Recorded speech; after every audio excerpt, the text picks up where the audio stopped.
Welcome back दोस्तों। आज आपके सामने कंप्यूटर क्लास का दूसरा भाग लेकर उपस्थित हूँ।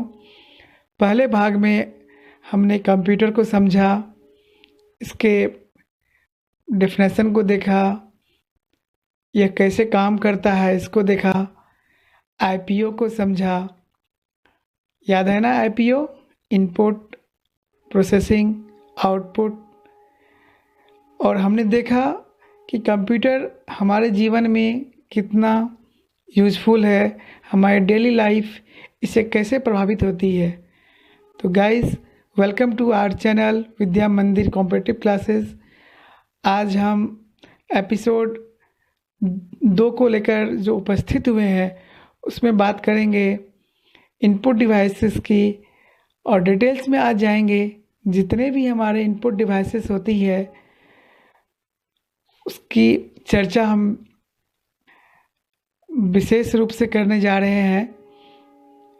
सभी को डिटेल्स में हम लोग देखेंगे। पहले देखते हैं इनपुट डिवाइस होता क्या है। इनपुट वह चीज़ है जिसे कंप्यूटर के अंदर हम डेटा फीड करते हैं और कंप्यूटर का संपर्क बाहरी दुनिया से स्थापित होता है। इसकी सहायता से हम अपने डेटा या एवं निर्देशों को, इसे इंस्ट्रक्शन कहते हैं, कंप्यूटर में फीड करते हैं और उसे हम लोग कंप्यूटर को एक कमांड देते हैं। इनपुट डिवाइसेस सीधे सीधे सीपीयू में निर्मित नहीं होती है और इन्हें अलग से सीपीयू से कनेक्ट किया जाता है, इसलिए इन्हें पेरिफेरल इनपुट डिवाइस भी कहा जाता है। कंप्यूटर में अलग अलग उद्देश्य के लिए अलग अलग इनपुट डिवाइसेस का प्रयोग किया जाता है, जिनमें कीबोर्ड और माउस सबसे प्रमुख होता है। आइए बात करते हैं कीबोर्ड की। कीबोर्ड एक टाइपिंग इनपुट डिवाइसेस है। इसको टेक्स्ट तथा कैरेक्टर इनपुट करने के लिए डिज़ाइन किया गया है। यह कंप्यूटर का एक पेरिफेरल है जो आयताकार बॉक्स में, जिसमें प्लास्टिक के कीज बने होते हैं। अलग अलग कीबोर्ड में कीज की संख्या भी अलग अलग होती है। विंडोज़ कीबोर्ड में लगभग 104 कीज होते हैं। कीबोर्ड में कई प्रकार की कुंजियाँ होती है, जैसे अक्षर, अल्फ़ाबेट, नंबर, चिन्ह, symbols, function keys, arrows keys एवं कुछ अन्य विशेष प्रकार की की भी होती है। हम कीबोर्ड को संरचना के आधार पर इनकी कुंजियों को 6 भागों में बांट सकते हैं। पहला होता है अल्फ़ा न्यूमेरिक की। अल्फ़ा न्यूमेरिक की कीबोर्ड के केंद्र में स्थित होती है।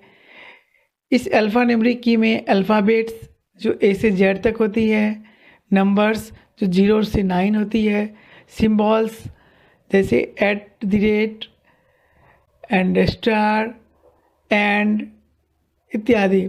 इस खंड में अनेक चिन्ह तथा वर्णमाला के अतिरिक्त 4 कुंजियाँ टैब, कैप्स, बैकस्पेस तथा इंटर कुछ विशेष की होती है।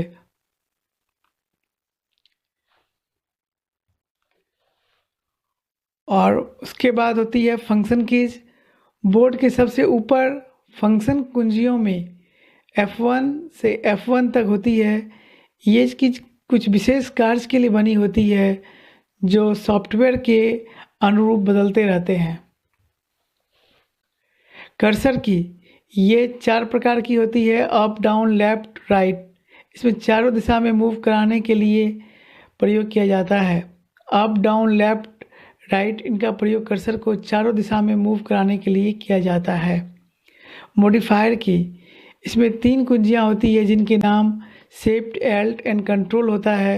इसको अकेला दबाने पर कोई खास प्रयोग नहीं होता है, परंतु अन्य किसी कुंजी के साथ इसका इस्तेमाल करने पर यह इनपुट को बदल देती है, इसलिए इसे मॉडिफायर कीज कहते हैं। स्पेशल पर्पस कीज ये कुंजियाँ कुछ विशेष कार्यों को करने के लिए प्रयोग की जाती है, जैसे एस्केप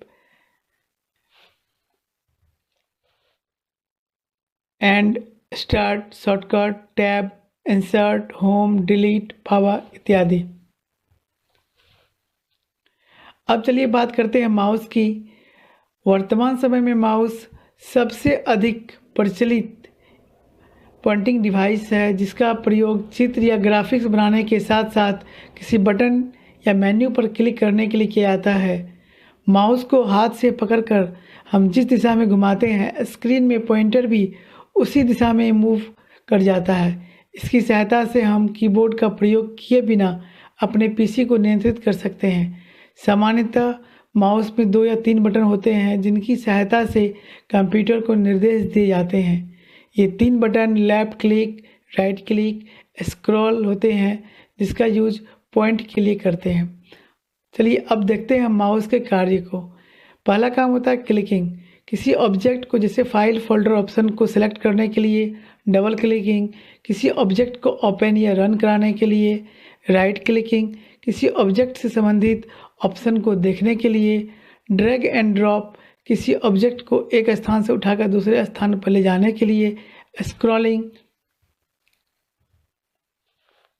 वर्तमान में खुले हुए डॉक्यूमेंट के पेजेस को ऊपर नीचे खिसकाने के लिए इसका इस्तेमाल किया जाता है। ड्राइंग में भी माउस का बहुत बड़ा रोल होता है, जिसका प्रैक्टिकल हम लोग आगे चलकर देखेंगे।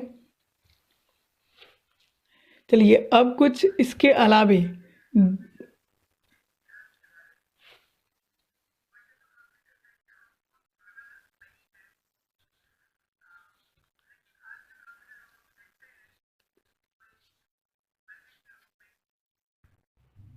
आइए अब हम कुछ अन्य प्रमुख इनपुट डिवाइस को जानते हैं। एक है स्कैनर, जो किसी पेज पर बनी आकृति या लिखित सूचना को कंप्यूटर में इनपुट करता है। इसका मुख्य लाभ यह है कि यूज करने वाले को वह सूचना टाइप नहीं करनी पड़ती है। इस तरह से स्कैनिंग एक प्रक्रिया है जिसमें डॉक्यूमेंट सीधे ही हार्ड कॉपी से सॉफ्ट कॉपी में कन्वर्ट हो जाता है।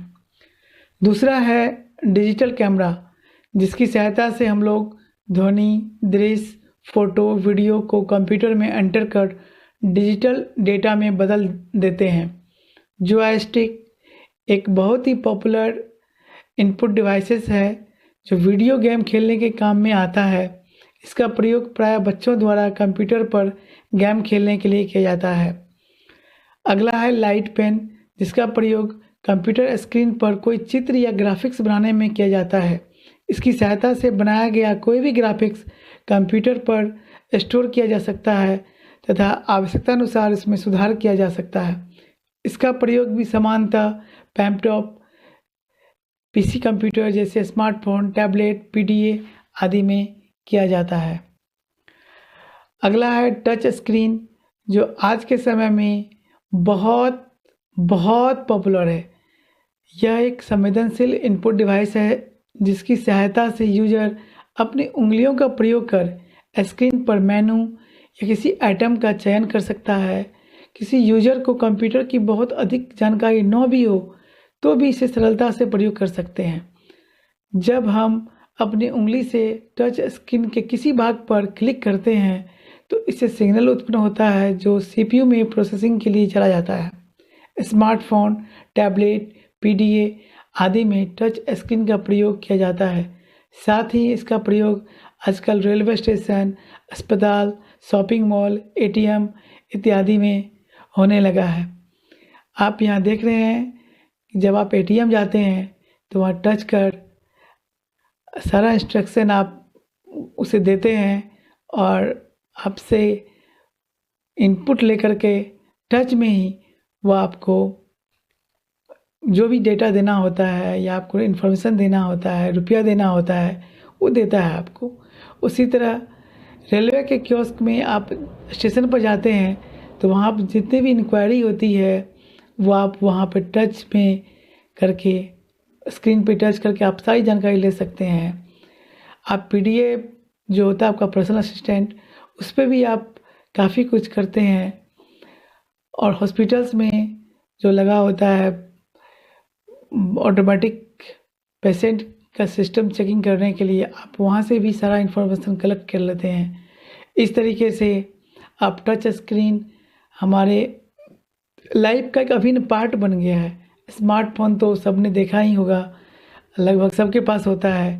आप अभी जहाँ देख रहे हैं इस वीडियो को, वो भी एक टच स्क्रीन फ़ोन होता है, तो आप टच से तो अच्छी तरह वाकिफ़ हैं।